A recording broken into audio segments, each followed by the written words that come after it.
Muy buenas tardes a todos. Me da mucho gusto estar aquí en la Brigada para Leer en Libertad. Es la primera vez que estoy en este escenario con ellos. Llevo 6 años viviendo y trabajando como escritor, como narrador, como alguien que le fascina contar historias, ya sea reales como periodista o inventadas como escritor.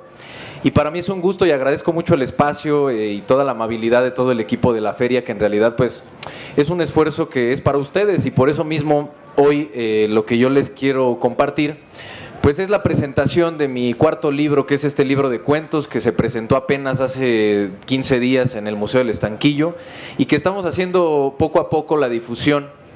Pero este es un espacio que me encanta porque pues está Bellas Artes aquí al lado, está la Alameda, y justo es un poco de lo que hablan mis cuentos, que ahorita les voy a contar algunos, se los voy a leer un par. Pero mi libro se llama Narraciones del México Profundo, cuentos cortos de historias largas. ¿Y por qué se llama así, o por qué tiene este nombre del México Profundo? Seguramente muchos de ustedes, porque a diferencia de muchas veces de mis audiencias, que son muy jóvenes, chavillos de 15, 16 años, 20, yo veo gente ya más grande, adulta, que tiene ciertos conocimientos, y quizá el término o la referencia México Profundo les pueda sonar a algo, ya tengan ustedes una referencia. Hay un libro de Bonfil Batalla que es muy famoso que se llama El México Profundo, ¿no?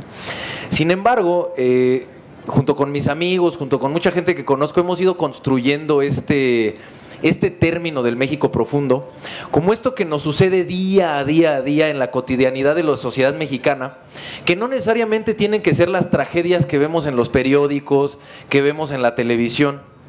Yo, a partir de cierto tiempo, se puede marcar de 2006 quizá para nuestras fechas, los periódicos, los medios de comunicación, no me dejarán mentir, se llenaron de violencia, se llenaron de sangre, se llenaron de descabezados, se llenaron de un chorro de cosas bien impactantes, bien violentas, que al parecer el reflejo de México hacia afuera y el reflejo de nosotros mismos era eso. O sea, México se convirtió en la violencia máxima, ¿no?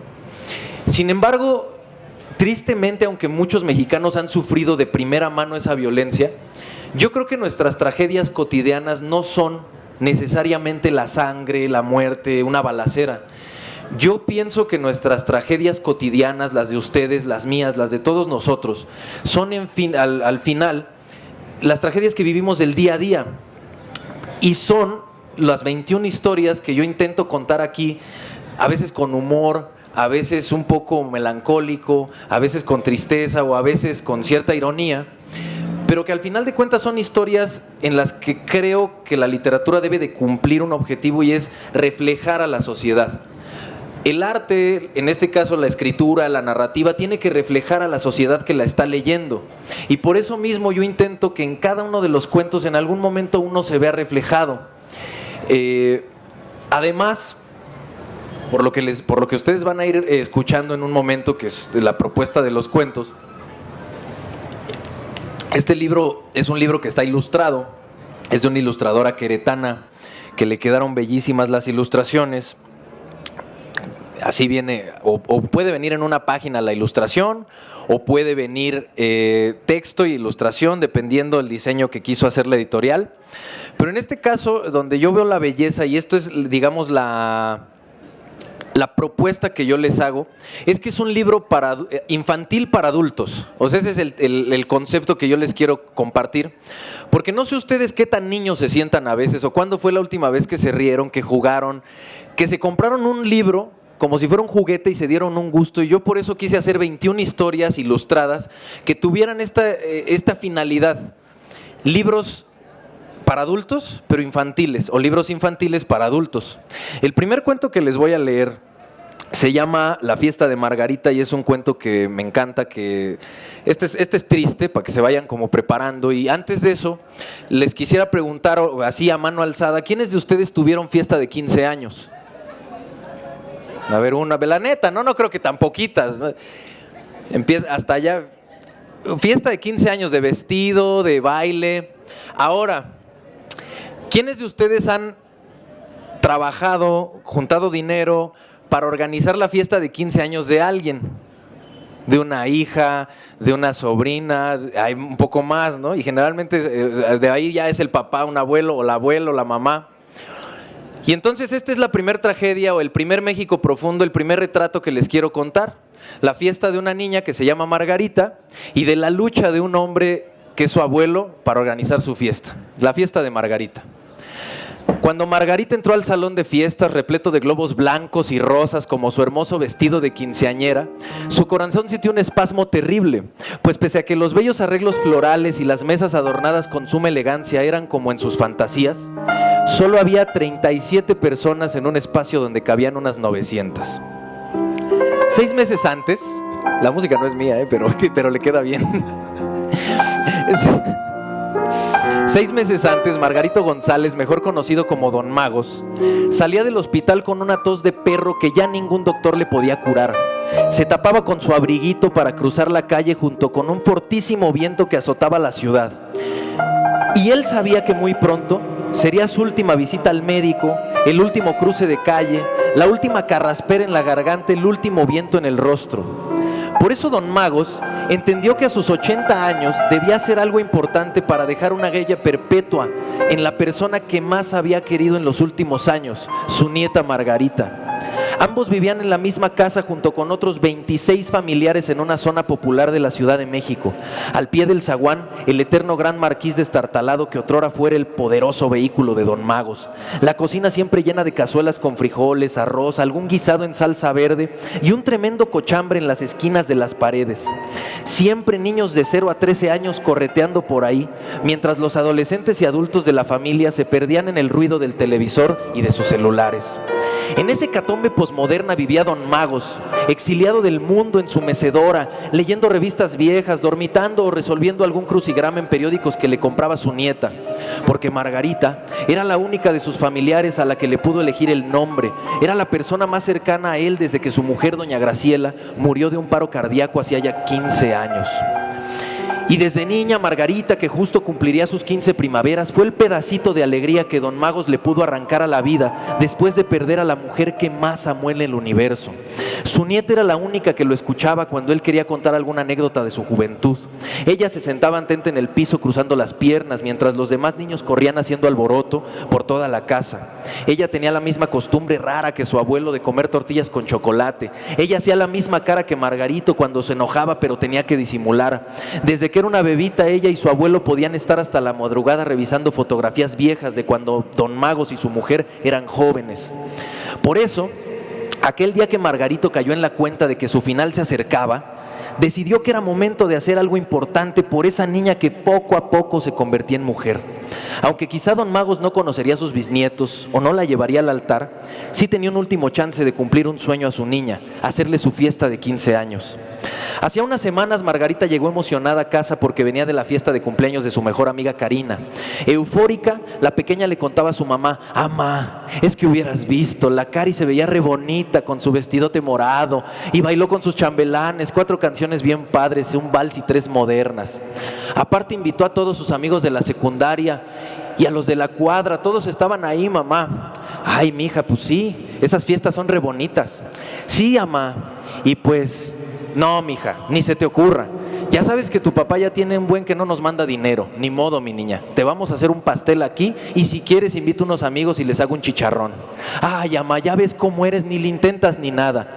Y en la oscuridad de la madrugada, la pequeña salió llorosa de la cocina, abriéndose paso hasta su recámara sin saber que su abuelo la escuchaba desde su mecedora, con un nudo en la garganta por la impotencia de no poder hacerle su fiesta a Margarita.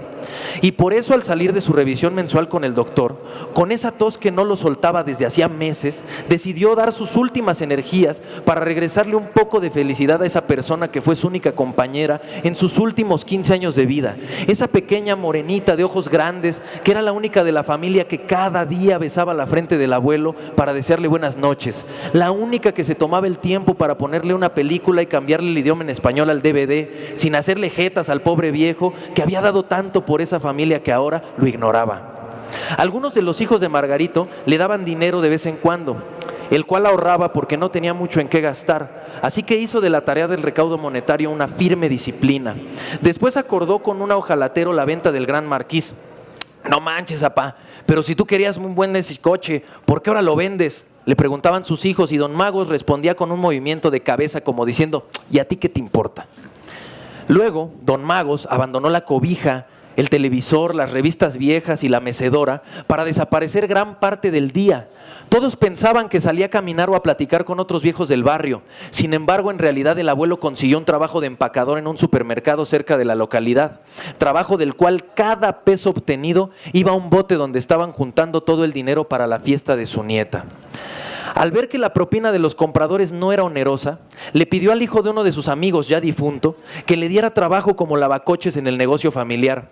¿Cómo cree, don Magos, que lo voy a poner a lavar carros?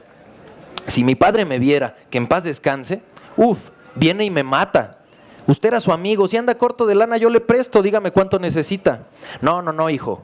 Joaquín era como mi hermano. Tu papá me conocía muy bien y sabía cómo soy. Él, en lugar de prestarme, me hubiera dado la chamba. Ándale, hijo, dame chance. Y aunque las articulaciones de las manos y las rodillas mataban del dolor a Margarito por el agua fría con la que lavaba coches y por estar parado empacando el mandado de la gente en la mañana, lo que más le dolió a don Magos fue mirar por última vez en sus manos gruesas, blancas y arrugadas las joyas de Graciela, que debió vender en el centro de la ciudad para alcanzar su nuevo objetivo.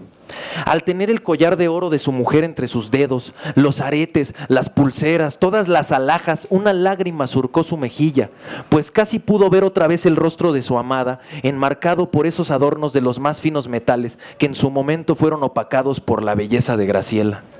Estuvo a punto de no venderlos, pero caminando rumbo a la joyería sintió de cerca la compañía de la muerte e imaginó el futuro que esos objetos tendrían en manos de sus hijos, sus yernos, todos los chacales que se apoderarían de sus recuerdos cuando él muriera. Y como desde el panteón ya no se puede hacer nada, enfiló directo a su destino y decidió mercar sus nostalgias con el mejor postor. Don Mago se notaba más cansado que de costumbre, pero nadie lo percibía más que Margarita, que le daba masaje en la espalda y le preparaba el café cargado que tanto le gustaba al abuelo. Su nieta lo miraba hasta que el viejo se quedaba dormido con miedo a que un día ya no despertara. Le quitaba los lentes grandes y gruesos y lo cobijaba en su mecedora, esperando a que amaneciera un día más. Margarito no compartió con nadie su plan. Hombre orgulloso, quería lograr su objetivo.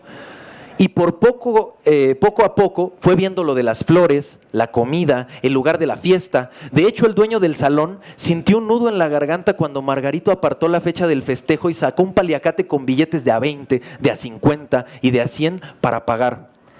Iba contando, poniendo uno sobre otro. 20, 40, 60, 80, 100. Y ya llevamos 3,000, ¿no? Ya hasta el final, Morralla puso para liquidar el pago. Pero Margarito estaba contento, orgulloso de haber pagado ese hermoso lugar que si toda la familia hubiera cooperado hubiesen podido costear. Pero cada tío, primo o pariente de Margarita también tenía hijos y prioridades que impedirían ese sacrificio que don Magos, con todo su amor, sí realizó. Lo último fue el vestido. Don Magos pidió a Margarita que lo acompañara al centro de la ciudad para comprarse unos lentes nuevos. Casualmente pasaron por afuera de una tienda de vestidos de 15 años. Mira, mija, pruébate uno de esos nomás para ver cómo se te ve. Margarita puso resistencia al saber que nunca tendría ese vestido, pero como su abuelo jamás le decía que no, entraron a la tienda y se probó uno, el primero que le encantó, rosa con blanco, como alguna vez lo soñó.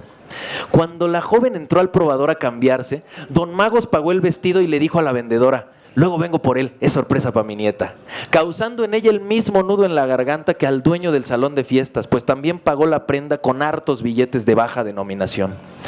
Faltaba muy poco para la fecha, ya todo estaba listo, el salón apartado, el vestido escondido en el closet del abuelo, las flores, los globos, el mariachi, todo.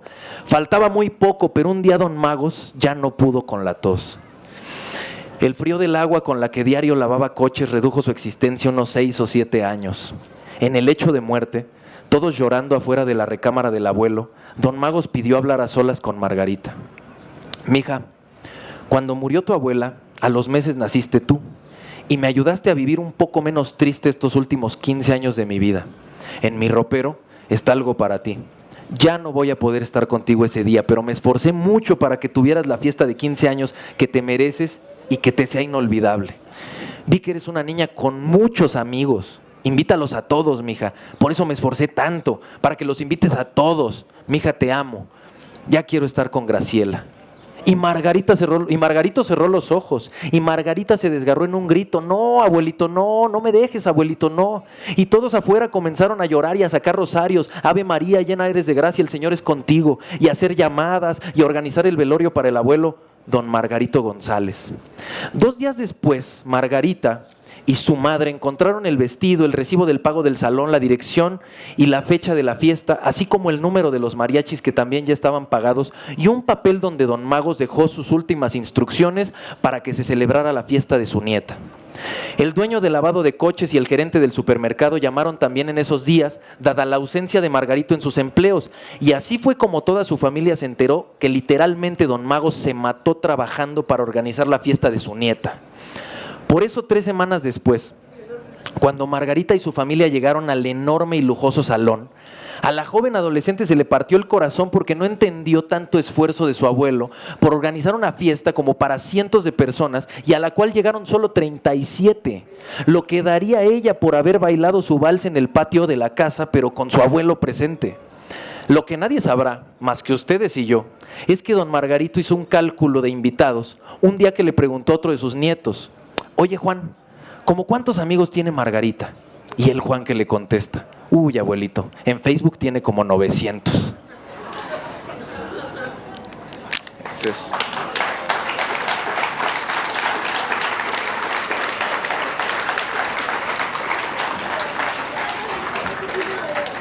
y es una friega hacer una fiesta para que la disfrute gente que nada más va a criticar, ¿no? Pero ese es, digamos que ese es de mis cuentos favoritos. De hecho, ese de la fiesta de Margarita fue el pretexto para publicar este libro. Cuando lo escribí, la neta, yo me puse a chillar cuando terminé de escribirlo, porque dije: no manches, sí está, o sea, en el transcurso se me salían las lágrimas. Dije: sí está gacho, como la situación en la que estoy poniendo a los personajes. Y yo este libro me costó 10 años escribirlo. De este lado están como todos mis libros, unos me han costado más años, otros menos, pero este me costó 10 años, porque el primer cuento que escribí, que viene acá, lo escribí muy chavillo, cuando apenas iba entrando a la universidad.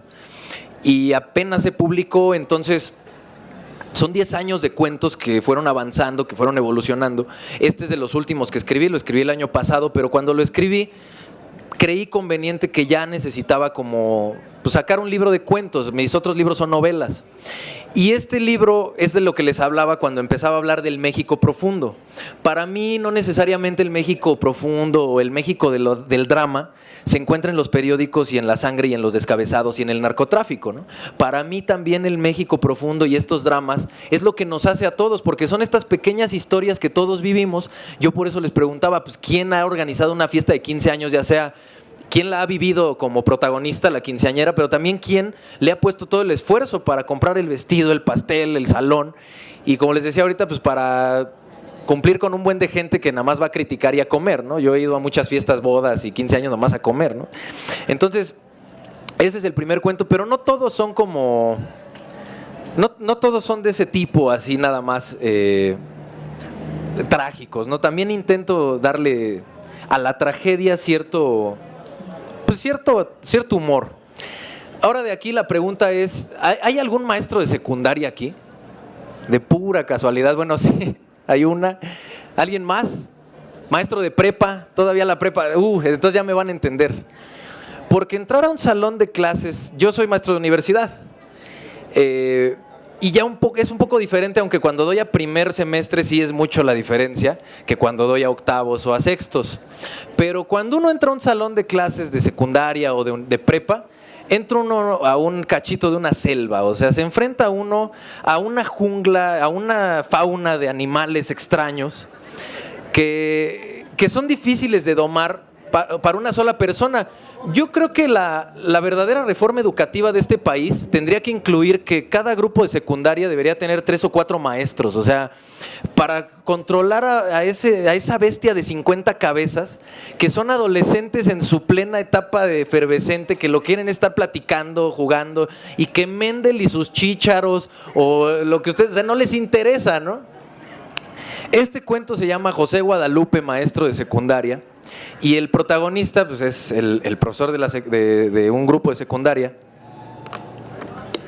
Pero creo que este cuento, más allá de que en algún momento hace reflexionar, o sea, intento que dé risa, pero es una risa culposa, ¿no? Porque además muchos de nosotros también ya fuimos alumnos de secundaria, de prepa, de primaria, de lo que nos haya tocado.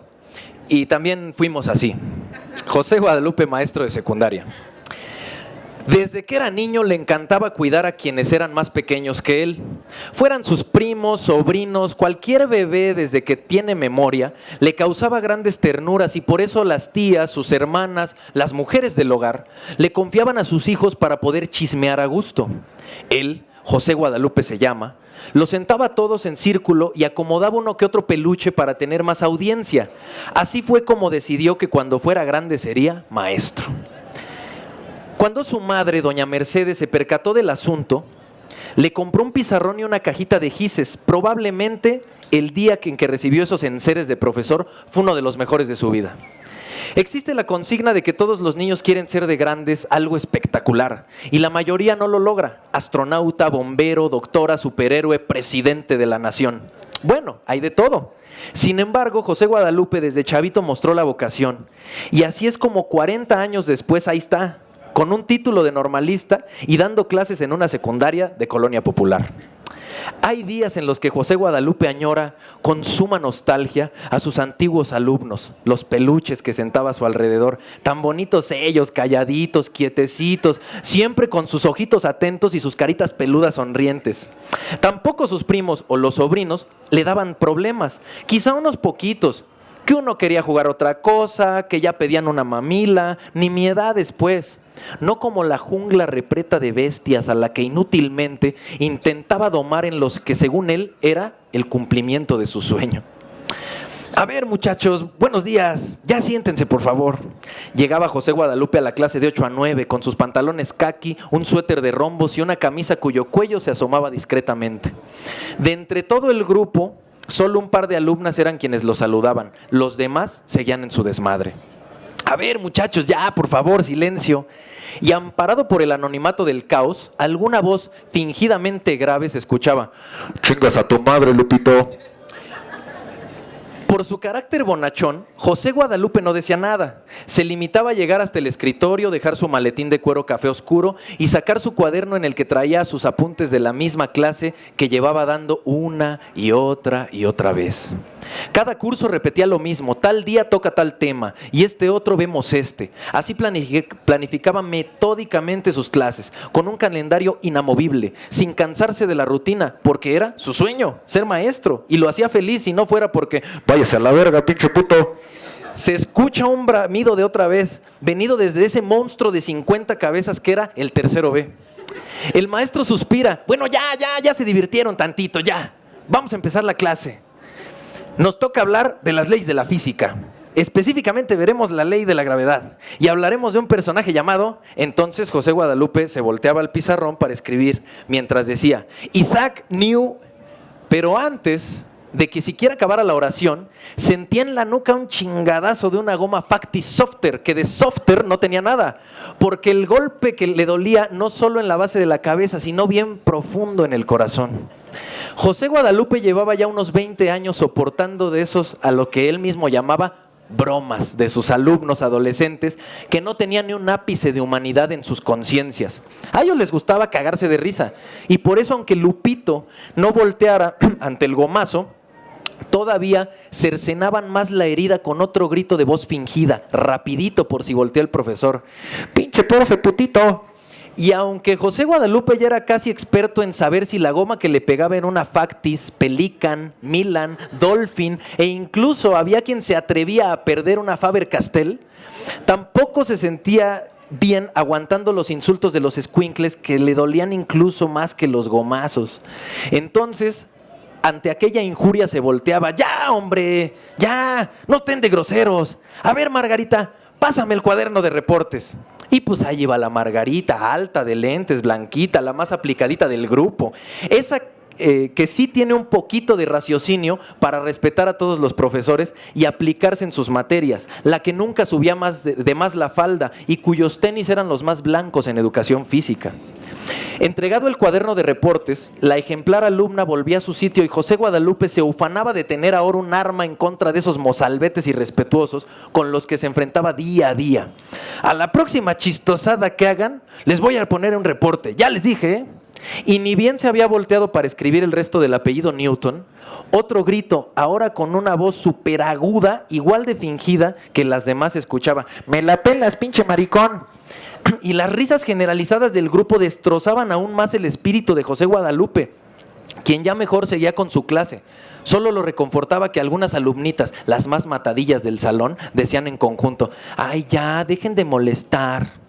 Y pues bueno, quizá porque Dios es grande, ya los escuincles se calmaban un rato, un ratito chiquito, y José Guadalupe podía medio empezar su clase. Bueno, pues imagínense ustedes, muchachos, que este hombre, Isaac Newton, que era un físico y matemático inglés, un día estaba sentado bajo un árbol de manzanas.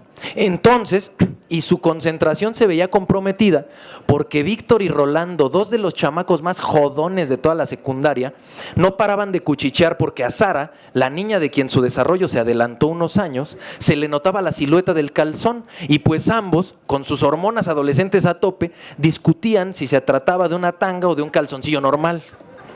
Entonces José Guadalupe, mientras con dificultades seguía su monólogo de Newton, se preguntaba si mandarlos a callar o dejar que siguieran cuchicheando, porque callarlos sería una declaratoria de guerra contra un par de enemigos 30 años menor que él, pero con un poder avasallador ante todas sus inseguridades. En ese limbo estaba José Guadalupe hasta que ya no aguantó y: a ver, ustedes dos jóvenes, allá atrás, guarden silencio. Todos voltearon al fondo del salón para ver la respuesta de los compañeros más inquietos del grupo, de quienes la respuesta fue: Nel, cállese usted. Entonces, echando mano de las pocas herramientas que tenía, José Guadalupe va hacia el escritorio y: ¿qué pasó? ¿Dónde está el cuaderno de reportes? Margarita, cuaderno de reportes. Ya se lo di, maestro. Pues no está. ¿Qué le hicieron? ¿Qué le hicieron al cuaderno de reportes? A ver, ¿quién lo tiene? El que lo tenga va a ver, ¿eh? Le voy a poner un reporte. Y por ahí algún culerillo grita: ¿y en cuál pinche cuaderno si ya se lo chingaron? Entonces, todos los alumnos, hasta las mataditas, se ríen. Ante su desesperación, José Guadalupe atina: ¿saben qué? Ya, si no quieren poner atención, saquen su libro y en la página 56 vienen las leyes del Newton. Revísenlas en parejas. Nomás las chamaquitas mataditas del salón, y Margarita, claro, se pusieron a revisar el libro de física que les regaló la SEP. Los demás, pinche desmadre que traían, que hasta cuando pasaba la prefecta solo movía la cabeza mientras pensaba: pobre Lupito. Ahí, frente a ese caos atiborrado de chamacos maleducados que gritaban, se aventaban papeles, se subían las bancas y unos hasta corrían, José Guadalupe recargó los codos en el escritorio, lo mismo hizo con su mentón en las palmas de sus manos, y se desesperó al pensar que saliendo de ese salón tenía que ir de inmediato al otro que le esperaba un escenario casi idéntico, y luego a uno más que era una calca de los dos primeros, y así con el cuarto y el último del día. Lo mismo se repetía el día siguiente y el siguiente y toda la semana, exceptuando el bendito sábado, el sagrado domingo y el santificado jueves, que no le tocaba dar clase. Sonaba la campana, guardaba sus cosas, los gises, su cuadernito, una que otra hojita. ¿No tienen dudas? Todavía el muy inocente preguntaba antes de un galimatías de adolescentes que ni en sus fantasías le harían caso. Resignado caminaba hacia la puerta del salón, sino antes escuchar su clásica despedida: Adiós, pinche puto. Ya ese grito anónimo ni le molestaba. Más le dolía que entraba justo después de él el profesor de historia y todo el grupo en chinga se callaba. A ver, escuincles, saque su libreta de la página 62, vamos a ver la toma de la Bastilla. Y nadie protestaba. Así, rapidito el otro maestro ponía su ley ante la anarquía.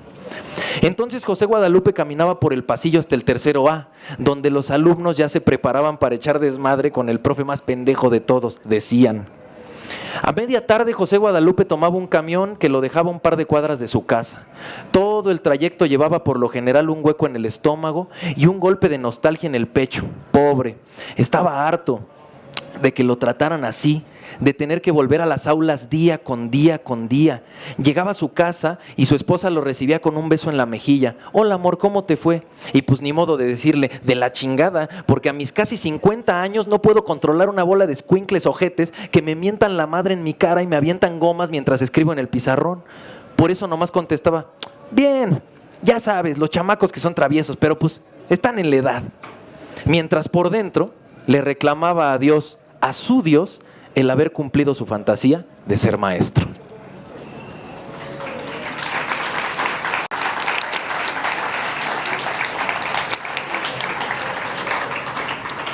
Está gacho, ¿no? Porque yo la neta era de los desmadrosos, ¿no? Entonces, cuando lo escribí me sentí culpable, pero a la vez creo que es la justicia divina que le rindo homenaje a todos mis maestros a los que no dejé dar clase, ¿no?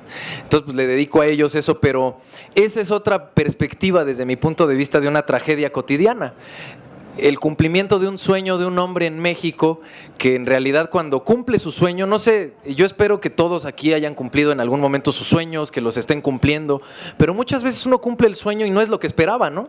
Entonces, José Guadalupe es una clara muestra de que en México a veces sucede estos escenarios raros y más cuando te enfrentas a ese monstruo adolescente o de secundaria o de prepa, que no tiene ni el más mínimo sentido de a qué va la escuela, ¿no? Entonces, me gusta este cuento porque a veces uno empieza riendo y termina triste, ¿no?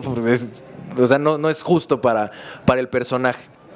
Les voy a leer uno pequeño que se llama Pedradas a la Luna.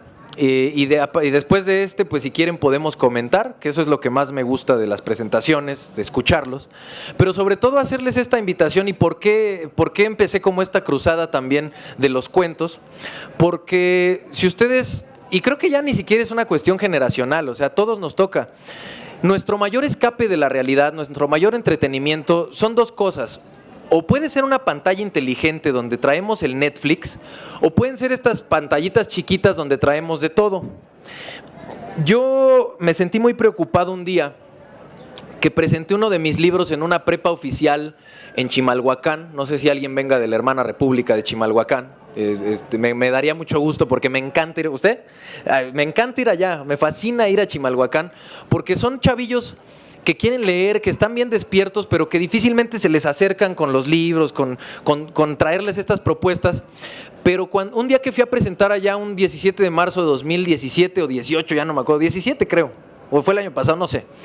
El caso es que una chavita, ya en la ronda de preguntas y respuestas, me levanta la mano y dice, yo tengo un problema, dice, yo ya leí su libro, mi novela se llama Ya no sabía nada de Bakunin, que es una que les gusta mucho en las prepas. Yo ya leí su libro, me gustó, me entretuvo, me divertí, pero tengo un problema. Yo no puedo ir viendo en mi cabeza lo que voy leyendo. O sea, yo no me imagino los personajes, yo no me imagino los ambientes. Yo voy leyendo y me gusta, pero así, porque yo digo siempre mucho eso, de cómo crea uno en la mente. Dice, pero así como usted dice, que va uno viendo a los personajes, yo no puedo. No sé si han visto estas películas como tipo Soy Leyenda o películas gringas donde una pandemia ataca a la humanidad y todos están buscando al paciente cero, ¿no? Para atacar la pandemia. A mí esa chavita se me figuró el paciente cero de una pandemia que está atacando a la humanidad y que es la pérdida de la imaginación. Justo porque nuestro escape es Netflix, porque nuestro escape es YouTube, porque nuestro escape siempre está en las plataformas audiovisuales que ya nos dan todo digerido. Ya no te tienes que imaginar nada. Las novelas de Tolstoy eran de este tamaño porque Tolstoy tenía que describir un tren completo porque había gente que lo leía que en su vida había estado en un tren. Pero si yo ahorita les digo, no sé, la sabana africana, no sé cuántos de ustedes hayan tenido la fortuna de estar en África, yo no, pero sí puedo pensar en cómo es, ¿no? Porque hay tantos mensajes en la red, en las películas. Si vi El Rey León, ya puedo tener una idea de cómo es la sabana africana, ¿no? Y nunca he ido. Y por eso nuestro cerebro se va haciendo cada vez menos ágil como para entender este tipo de cosas. Junto con otro escritor que se llama Everardo Martínez Paco, tenemos año y medio haciendo presentaciones de cuentos, él también es cuentista, y nuestra propuesta es: quítale 2 horas al Netflix y regálanos a nosotros, como lo que estamos haciendo ahorita. Es decir, yo les leo una historia y váyansela imaginando, váyanse concentrando, vayan sintiéndola. Esa es la propuesta que yo les traigo ahora en solitario.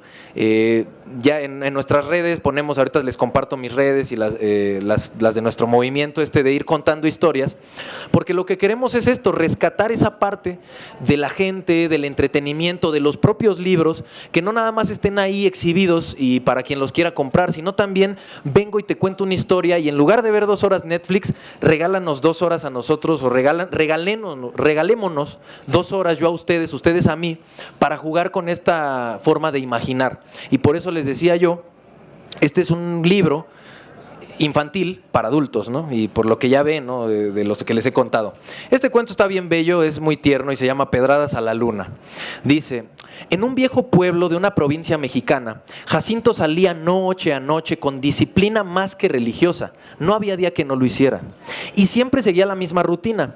Andaba un rato por la solitaria plaza, recogía las más piedras que pudiera y luego de haber juntado las que cabían en un morralito que cargaba, se disponía a lanzarlas, una por una, a la luna.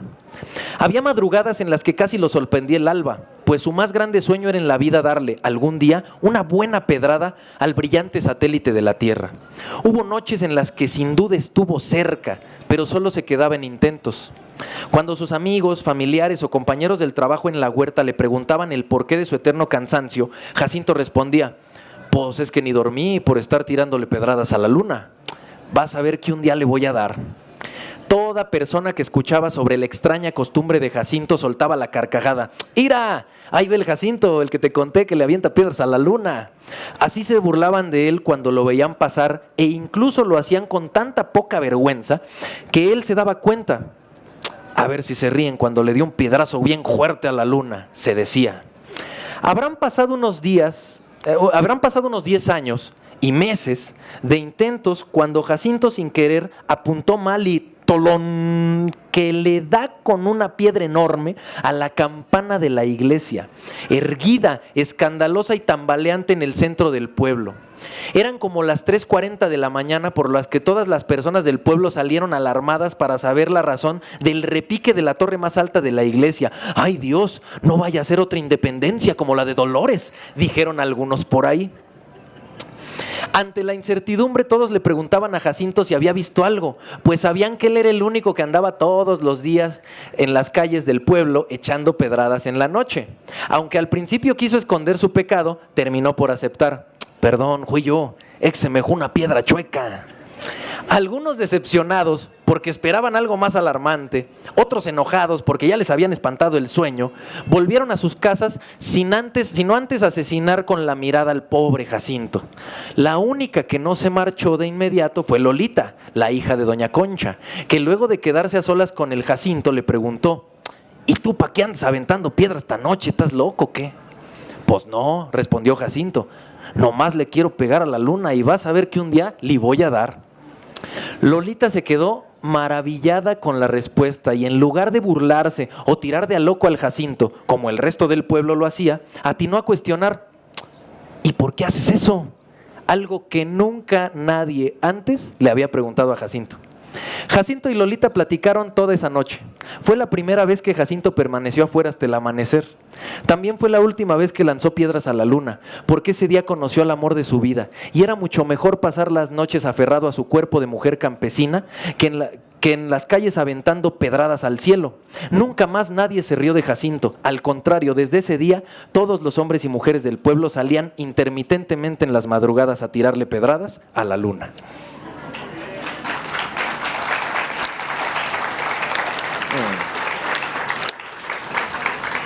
Ese está bonito, para que vean que no todo el libro es como manchado, ¿no? Y no sé si quieran hacer preguntas o si me rifo el último ya para ir terminando, como ustedes manden y digan. Que siempre pregunto, aquí hay algunos amigos que vinieron, familiares, gente que de pronto me sigue en las redes. Y siempre ando preguntando, nerviosísimo, un día antes de las presentaciones o en la mañana, ¿qué cuentos leo? ¿Qué hago? Y no, que lee el otro, y nunca hago caso, ¿no? Entonces, siempre ya estando aquí como que digo o el otro. Vamos a leer uno último, yo creo que sí nos da tiempo, es chiquito Aparte lo quiero leer, no sé por qué, pero se llama Medias de Nylon. Es un cuento que se me ocurrió parado en medio de un Soriana. Y perdón el comercial, ¿no? Cuando se me ocurren los cuentos, me urge mi teclado de la computadora para ir a escribir. Seguramente fui por shampoo o por desodorante, algo.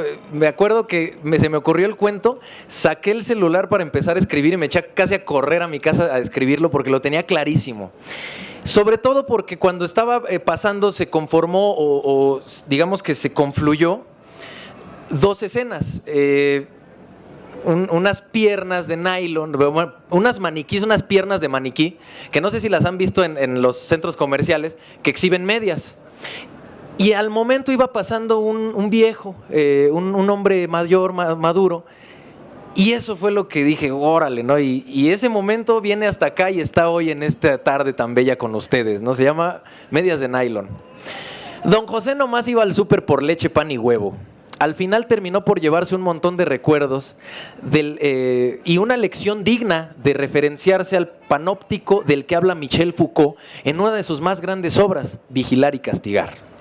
Ahí iba el viejo, 60 y tantos años, carga encima. Aún se mira lúcido, pero ya renguea un poquito. Trae un pantalón verde olivo, camisita de cuadros beige y sus zapatitos cafés. El único par que tiene aparte de sus pantuflas afelpadas. Cabello cano, corto, nunca le ha gustado el pelo largo. Es delgado pero macizo. Un don agradable sin duda. Procura jamás hacerle daño a nadie. ¿Cuántas cosas puede uno vivir en 60 y tantos años? Muchísimas. Tan solo en una semana, en un mes, a veces en un día, la infinidad de emociones que se puede uno experimentar. Así don José lleva a cuestas miles de historias, de anécdotas, de sentimientos, de recuerdos que acarrea en su memoria y no en el carrito del súper que va empujando decidido, encaminado directo a comprar su leche, su pan, su huevo. Marcha el viejo, abuelito de una decena de chamacos que desfilan desde la primaria hasta el bachillerato, padre de 5 seres humanos, 3 mujeres, 2 hombres, esposo de doña Teresa, catoliquísima la señora, amigo de unos cuantos viejos de su edad con los que se reúne a jugar dominó en una cantina todos los sábados de los últimos 15 años. 3 de leche, 2 rendijas de huevo, 2 conchas, un panqué, 4 bolillos y un cuerno. 3 de leche, 2 de huevo, 2 conchas, un panqué, 4 bolillos y un cuerno. Se va repitiendo don José para que no se le olvide lo que tiene que comprar, porque justo le dijo a su mujer antes de salir, no, qué lista ni qué nada. Yo me acuerdo bien de lo que hay que traer, pero el pobre se lo va repitiendo porque precisamente cada día se acuerda menos de las cosas. Leche, pan y huevo, leche, pan y huevo, leche, pan y huevo. Repasa en su mente mientras con toda determinación avanza hacia su objetivo hasta que a la mitad del camino, en la zona de ropa para dama, se le atraviesan unas piernas de maniquí. Son 4, forradas por una variedad de medias de nylon, negra, blancas, color ceniza y una especie de tono piel. Leche, pan y no, ¿cuál huevo? Don José para de pronto su andar y se queda estático mirando esas piernas de plástico empotradas en una base metálica para mantenerse en pie. Las mira fijo, se queda un rato contemplando la de color cenizo que tiene encaje en la parte superior. Luego disfruta de la de color piel que termina hasta arriba con un nudo para afianzarla al pedazo de maniquí. ¡Uy! Luego la negra, esa que sí estira la mano y le da un rozón discreto con el dedo índice. No hombre, qué lista del súper va a necesitar don José. Su memoria trabaja 1000 por hora. Tiene una mente tremenda. Ese instante es la prueba máxima de que por más que pasen los años, sus recuerdos siguen intactos. Por eso mismo, una lista de súper le viene guanga. Primero, a su mente ataca doña Vero, su maestra de primaria, una muchachilla de pueblo que siempre bajo su falda larga usaba unas medias así, como las de la pierna color piel que se muestra en el súper ante sus ojos. Cómo le encantaba al pequeño José perderse en esos chamorros color mate cuando su maestra cruzaba la pierna y mostraba un poquito de su sensualidad. Él tendría como 8 años, tercero de primaria. Ahí le nació la conciencia, el deseo, las ganas de tocar, de sentir, de apachurrar ese gordito de carne cuando las piernas de la maestra Vero se empalmaban magistralmente para enaltecer sus protuberancias. De pronto la pierna color ceniza lo llevó hasta su primer empleo, mensajero en unas oficinas de gobierno. Ahí cada que entraba, iba y venía, no podía evitar echarle una mirada a Laurita, una secretaria que, qué cosa, echa mano la canija. El José a veces inventaba pretextos para pasar por su escritorio y mirarle los muslos enfundados en esa espesura casi grisácea, el siseo que causaba el andar de aquella hermosa mujer que en esos tiempos habrá tenido 26 años. No, ese sonido dormidito ponía de rodillas al mismo Lucifer, sin duda. Cuando a las 6 de la tarde el marido pasaba por Laura, a José le entraba un ardor hirviente en el pecho que luego le bajaba al estómago, entre envidia y calentura, porque a la vez que quisiera ser aquel que tuviera esas piernas en la intimidad, también imaginaba todas las mágicas actividades que esa joven pareja realizaba en la comodidad de su alcoba. Hijo de su madre, qué rico ha de ser estar con Laurita así, solitos. La pierna del maniquí forrada con una sensual media negra, que impotente se erguía en el centro del supermercado, lo transportó a sus épocas más arrabaleras, cuando guiado por el machismo institucional del mexicano, fue a dar a los tugurios más lúgubres de la ciudad. De entre su peregrinar por aquellos congales, frecuentó uno más que el resto, porque en él, siempre que lo necesitaba, siempre que lo requería, siempre que su cuerpo le suplicaba, siempre que lo quisiera, menos los jueves, porque estaba ella, Rocío. Como el chispear de las gotas de un mar repleto de bravura, esa mujer representaba a la perfección su nombre, tierna pero salvaje, vivida pero inocente, hermosa y a la vez casi un esperpento. Joder, qué maravilla de espécimen, representante de la raza humana, un huracán y lluvia tersa, mujer atestada de curiosas polaridades que la hacían gozar de numerosos clientes, entre ellos José, que para entonces ya era licenciado. Ah, Rocío. Él consideraba el considerable ingreso que tenía José gracias al buen trabajo que se consiguió, muchas veces fue a parar en las manos de aquella mujer casquivana, quien hábil en su profesión, estrujaba con sus piernas forradas de nylon negro el pasmoso cuerpo de aquel hombre que con facilidad sucumbía ante las artes amatorias de su predadora. No había lugar que José amara más que el privado del cabaretucho, en el que Rocío lo hacía sentir que se moría lento, entre apretujones, besos y caricias. Al final, pero no menos importante, la pierna blanca, lechosa, matizada, idéntica a la de María, la enfermera que lo atendió hace 6 meses, que fue a dar al hospital por un preinfarto y permaneció internado 7 días. Híjole, cuando María se agachaba a acomodar algo o a desconectar cualquier cosa, pinche don José casi que agradecía el haber caído en cama. Le encantaba ver sus nalgas redondas, delineadas por la falda blanca. A veces el cabrón hasta tiraba algo adrede para que ella lo recogiera.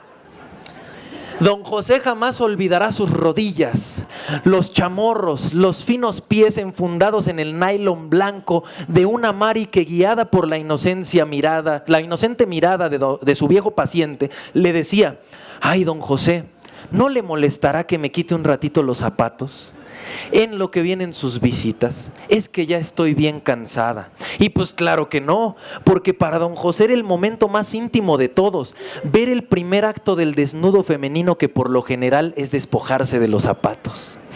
¡Qué memoria, don José! ¡Qué memoria, Dios mío! Qué memoria tan poderosa que ahí, frente a las 4 piernas de nylon del supermercado, el viejo perdió la noción del tiempo, del espacio, de todo, y sin darse cuenta ya llevaba 13 minutos perdido en la perfección de sus recuerdos, en cada imagen, en todos los detalles, los sonidos, los aromas, las sensaciones de su cuerpo. Pinche don José, de esos 13 minutos, 4 de ellos se la pasó medio sobándose su flácido pene, que ni con una de remembranza se ponía tieso para el jugueteo, pero qué rico se sentía. Y pues se le pare o no, que se sienta rico o no, no es el problema. La bronca es el lugar, el contexto, el entorno de los mirones, y peor, el hijo de la chingada que, sin entender todo lo que para don José representaba ese cuarteto de frías piernas multicolor, lo grabó con su celular y en chinga que lo sube a internet. No tuvieron que pasar más de 3 días para que sus nietos fueran la burla de sus compañeros de escuela. Mira, tu abuelito, cómo se la chaquetea en el súper. Para que fuera la burla de sus cuates de la cantina. Pinche José, ya ni la chinga, si quieres te pago una puta, pero no hagas esos desfiguros. Para que sus hijos y su catoliquísima mujer se murieran de vergüenza. Ay, José, todas las señoras cuchicheaban cuando se terminó la misa. Ya todo el mundo ve esas cosas en sus teléfonos. ¿Por qué me haces esto, José? En fin, tuvieron que pasar solo un par de días para que todos sus más bellos recuerdos se le convirtieran en un amargo momento que el pobre no quisiera recordar jamás. Está bonito.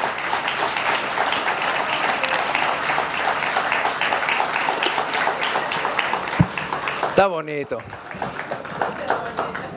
Está bonito. Muchas gracias por escucharme. Los escucho yo a ustedes. ¿Tienen alguna pregunta? Por favor, si pudieran. Qué memoria. Qué bonito.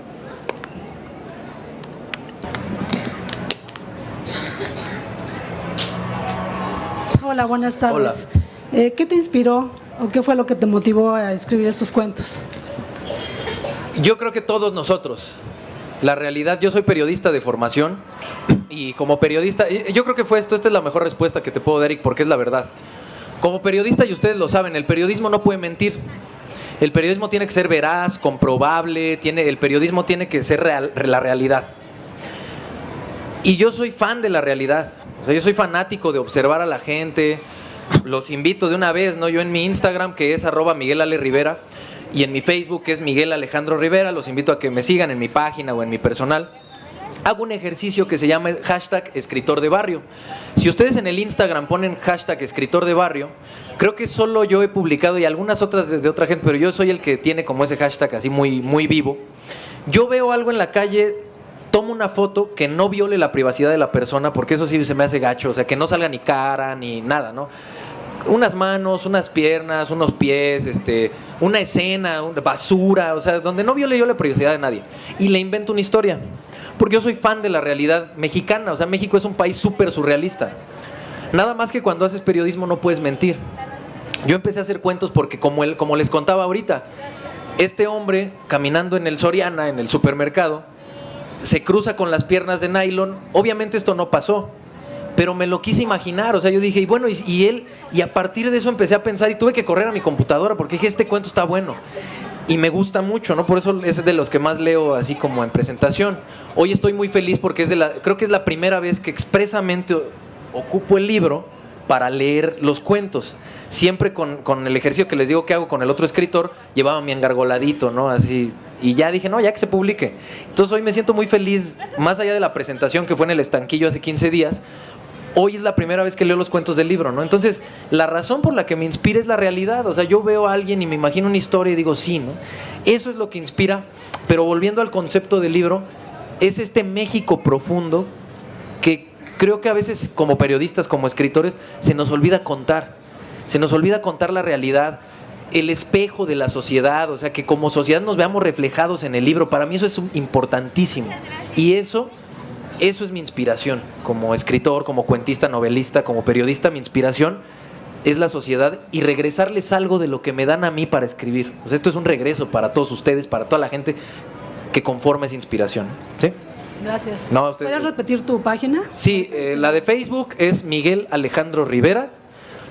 Y en Instagram y en Twitter me encuentran como @MiguelAleRivera. Y en el Instagram, también en Facebook pueden encontrar el #escritor de barrio, que son como estos cuentos pero chiquititos, ¿no? Hay unos bien bellos y le gusta mucho a la banda que me sigue. Por favor, sí. Sí. Hola, buenas tardes.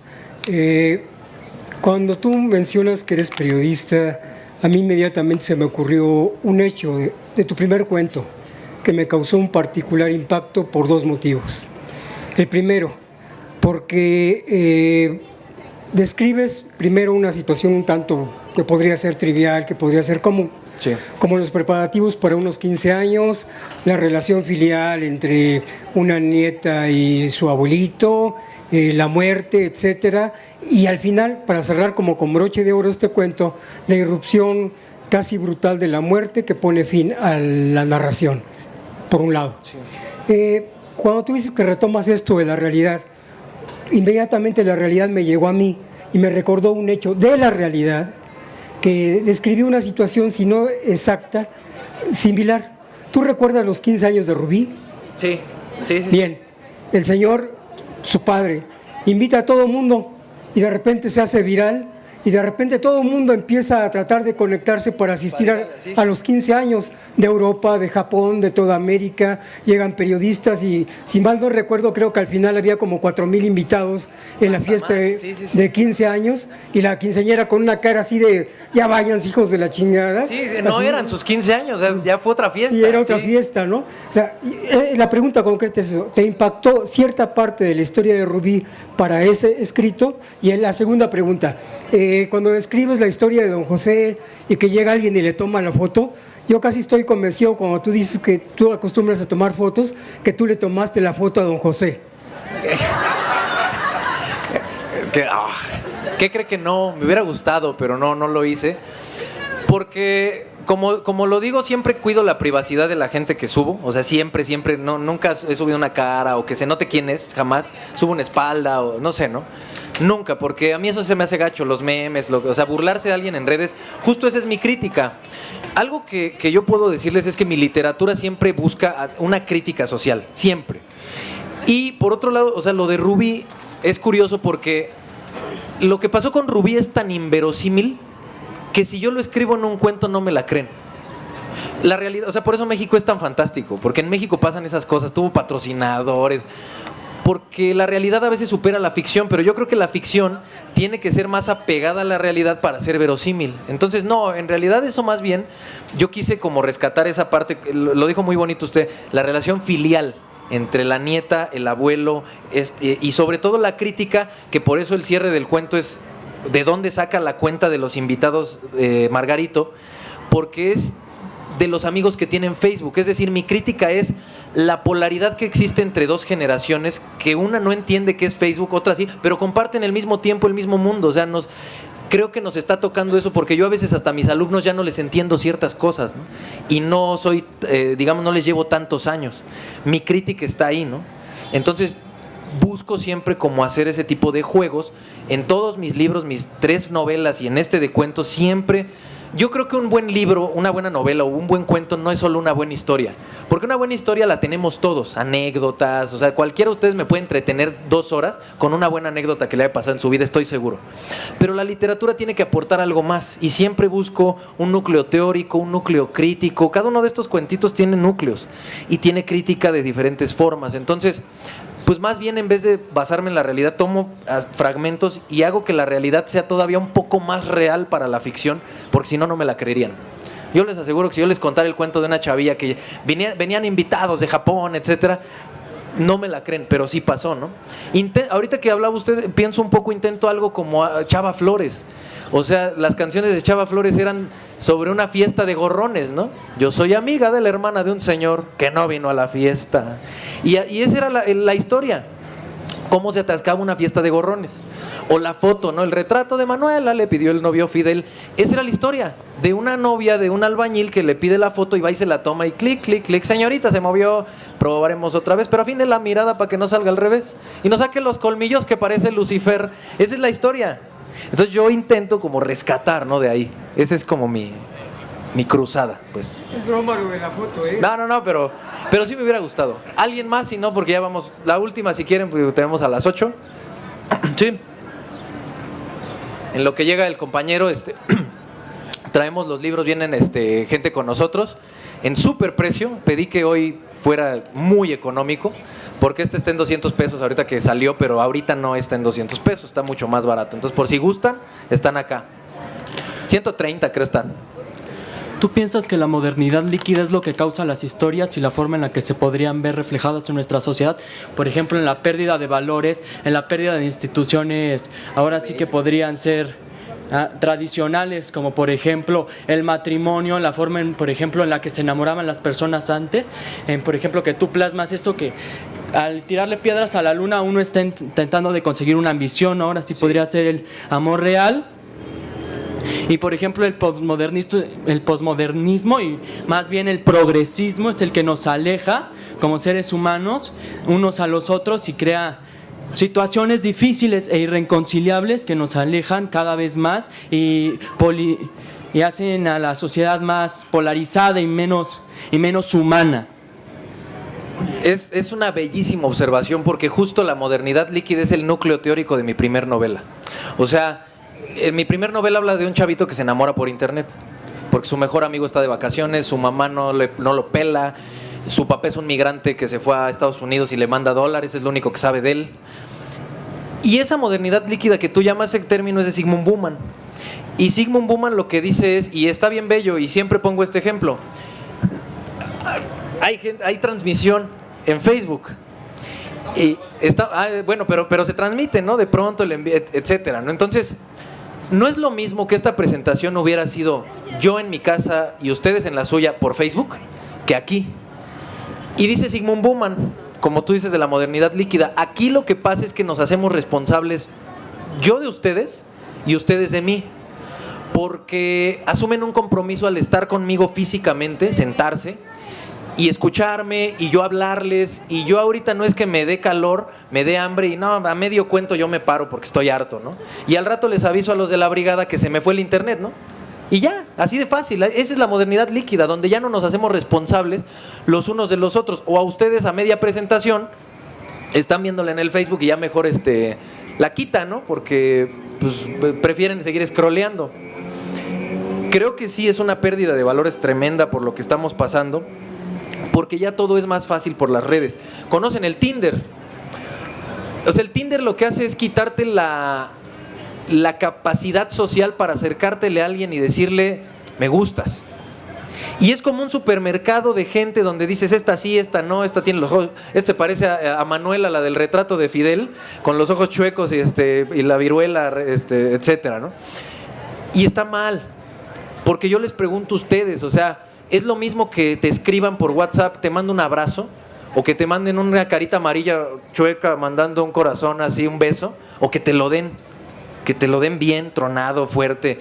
Eso es lo que se está perdiendo, porque pues antes había que ir a la casa, había que llamar. Se está perdiendo el carácter, por ejemplo. Yo decía mucho en las presentaciones que cuando presentaba sobre todo el primer libro, ese era el speech del primer libro, que estas generaciones nuevas que ya nacen como nativos digitales, enamoran por Facebook, ¿no? Y mandan mensajes y por ahí la foto y ya, si luego ya no te contestan, pues ahí quedó. O cuando andan con la noviecilla o con el noviecillo medio chavillos que todavía da pena decir que tienes novio, pues todo es por el Face. Yo tenía que marcar a la casa de la novia. Yo llegué a hacer voz de niña y decir que era una amiga para que me pasaran a la novia porque me contestaba el papá. Y qué pinche miedo decirle al papá, yo soy el que quiere besuquear a su hija, ¿no? O sea, implícitamente. Entonces, eso formó en nuestra generación cierto carácter. Un día un profesor más grande dice, bueno, tú marcabas por teléfono, yo tenía que ir a la casa, güey, porque en mis tiempos no había teléfono, y me dejó sentado, ¿no? Digo, oh, él sí es aquel, ¿no? Porque sí es cierto, o sea, generaciones antes no había otra que pararte en el zaguán y a ver, quiero ver a su hija, ¿no? Entonces, eso para mí, lo que tú mencionas que se me hace valiosísimo, eso es la modernidad líquida que nos está haciendo cada vez más lejanos, menos humanos, que no nos deja imaginar, y que justo por eso, a pesar de ser periodista, profesor, etcétera, quise dedicarme a esto, porque creo que estas ferias y creo que esto que hace la brigada es una gran lucha titánica por vencer un poco esa posmodernidad y decir, vamos a imaginar otra vez, vamos a leer otra vez, vamos a sentarnos a leer esto y a crear imágenes, y vamos a sentarnos a escucharnos nosotros. Hoy me toca hablar a mí, ¿no? Pero si uno de ustedes me quiere contar un cuento, con todo gusto lo escucharé, ¿no? Y eso nos hará menos líquidos y mejorar esta sociedad y estos vínculos, ¿no? ¿Sí? ¿Sí puedo? Sí, pues sí, adelante ya. ¿Tú qué consideras de la izquierda actualmente, que es la mayor promotora del progresismo, de la progresisma, de la progresisma, ya hablé en lenguaje inclusivo, perdón, no, del progresismo y de la modernidad líquida, ¿no? Ahora sí de, por ejemplo, desnaturalizar ciertas actitudes o ciertas condiciones, por ejemplo, nuestra identidad o nuestras relaciones humanas, y decir que nada de eso se puede explicar mediante la naturaleza, y precisamente todo es un constructo social. ¿Tú qué opinas de eso? ¿Tú opinas que eso es un avance social o puede ser algo peligroso para nosotros? Yo lo puedo definir rápido. Mi ejemplo para lo que está sucediendo ahorita es la revolución industrial. La revolución industrial, cuando se dio, se inventó el tractor, y en vez de 100 campesinos ya necesitabas 2, uno que manejara el tractor y el otro que le echara aguas. y 98 personas se quedaron sin trabajo. Después, en la crisis del 29 se demostró que ese modelo hacía daño, porque si no tienes trabajadores, no tienes compradores y el mercado se cae. Y entró el modelo keynesiano, el gobierno a darle trabajo a la gente. Hoy, no sé si ustedes lo han notado, pero cada vez menos en los estacionamientos te cobra una persona. Ahora te cobra una máquina. Y estamos viviendo esa nueva industrialización. Para mí siempre hay dos cosas muy diferentes. Una cosa es avance y otra cosa es progreso. Y el avance tecnológico para mí no es progreso. Porque a pesar de que ya podemos poner en el celular un mapa que nos va diciendo a dónde con una voz españolada y gire a la derecha, nos quita la posibilidad de la orientación. Yo soy súper mal orientándome y nunca generé esa habilidad porque tengo esa facilidad de poner el Waze o poner el Google Maps y que me lleve. Pero entonces perdemos esa red social de llegar a la esquina y que el que está echándose su caguama en la tienda te diga, cuando llegues al árbol que no es el derecho, sino que el que está chueco, pero no el que está tan chueco, te das vuelta a la derecha, va a haber una piedra amarilla, no la chica, la grande. Cuando pases la grande, vas a contar como 10 minutos y está la casa de Doña Flor. Tú no sabes quién es Doña Flor, pero él sí, y él cree que vas a tener esa referencia. Y ahí te das vuelta, por ahí es. Ya por ahí preguntas otra vez, no, ¿para qué? Entonces, pero eran habilidades de orientación, sociales, de saber preguntar, saber explicar. Ya no. Entonces, para mí, creo que la pregunta sobre las izquierdas es que hay muchas izquierdas, ¿no? O sea, ya se diversificó bastante, pero en cuanto a esa parte, creo que esa sería mi postura, ¿no? De que avance tecnológico no es progreso, o progreso tecnológico no es avance, como lo quieran ver. Es una paradoja. Pues se nos acaba el tiempo. Antes que otra cosa, les quiero agradecer muchísimo su tiempo. Me siento súper feliz de estar aquí con ustedes.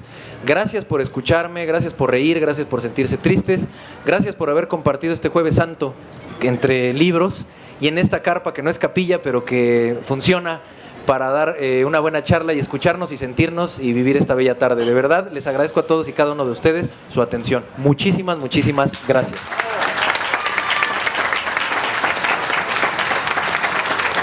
Y siempre tomo una foto de las presentaciones, entonces si quieren voltear para acá.